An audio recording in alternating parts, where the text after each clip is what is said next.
5 marsi shënon ditën botërore të eficiencës së energjisë, që synon të rrisë ndërgjegjësimin për përdorimin racional të energjisë. Edhe në Korçë, gjithnjë e më shumë qytetarë po zgjidhin mënyra më ekonomike për kursimin e saj, si përdorimi i bolierëve diellor dhe termoizolimi i banesave. Këto investime ndihmojnë në uljen e konsumit të energjisë dhe të shpenzimeve familjare. Dhe në fshat, dhe në qytet, i bëjnë të gjithë njerëzit, edhe ata që kanë patur shtëpi të vjetra, do me thonë të parat, kanë filluar i bëjnë këto izolimet, sepse futet e ftohta, futet e ngrohta, dhe ti nuk ridot. Sa më shumë gjëra më të mira që të kursejmë. Mirë, shumë termoizolimi jep ngrohje e mirë, po me sipas kushteve të shkollës. Kur ka marrë pallatin e ka marrë me termoizolim edhe është shumë ekonomike, shumë e ngrohtë, është shumë e kënaqur edhe nga energjia. Janë ndërgjegjësuar qytetarët korçar, ja din vlerën termoizolimit?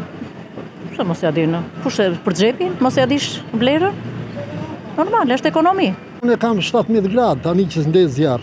Kur ndez zjarr aty vetëm 25. Po është një mënyrë e mirë për të kursyer? Po si s'është, që izolohet, gjësa izolohet.